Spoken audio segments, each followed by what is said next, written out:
প্লেনে দিয়ে ছবি লাগবে আবার বলিস না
ওরা DFWPM থেকে অলরেডি আমরা সচেতনতামূলক হিসাবে আমরা প্রথমেই যেখানে আমাদের বহিরাজ্য থেকে এন্ট্রি পয়েন্ট হয়, যেমন আমরা আখাউড়া রোডে আখাউড়া চেকপোস্টে অলরেডি আমাদের টিম বসে গেছে।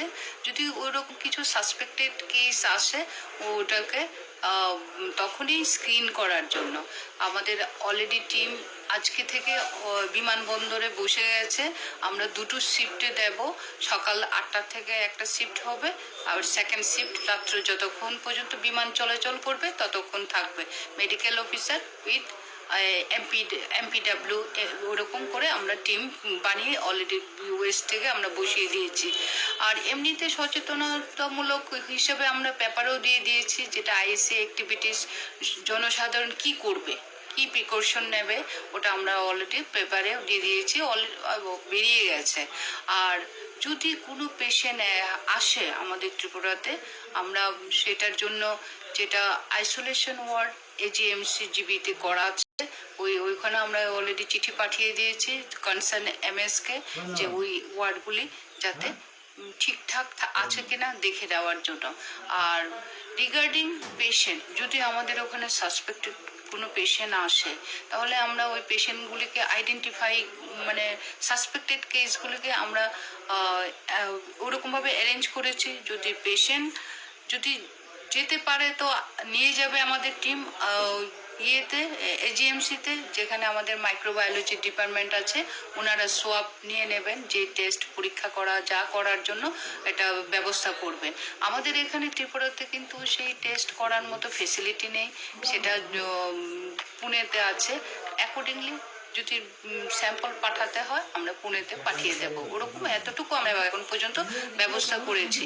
তারপরেও আমরা প্রতিটা 8টা ডিস্ট্রিক্টে সেম ওদের অলরেডি ইনফরমেশন দিয়ে দেওয়া হয়েছে, ওদের সেন্সিটাইজ করা হয়েছে, ওরা ফিল্ড ওয়ার্কার বা ওদের মেডিকেল অফিসার, সব মেডিকেল অফিসারদেরকে সেন্সিটাইজ করে দিয়েছে ওরা। তো ওই ব্যবস্থাগুলি আমরা করেছি আমাদের স্বাস্থ্য দপ্তর থেকে। ভাইরাসটার নামটা কি? Corona virus. কোথায় পাওয়া গেছে? ওটা তো ইয়েতে চীনে ফার্স্ট হয়েছে, আইডেন্টিফাই হয়েছে। তো ভারতবর্ষ কি এখন পর্যন্ত তো ওই তো কালকে যেটা হলো, থাইল্যান্ড থেকে এসছে, উনি মারা গেছেন। তো ওরকম আমাদের ত্রিপুরাতে এখন পর্যন্ত ওরকম কিছু কেস আইডেন্টিফাই হয়।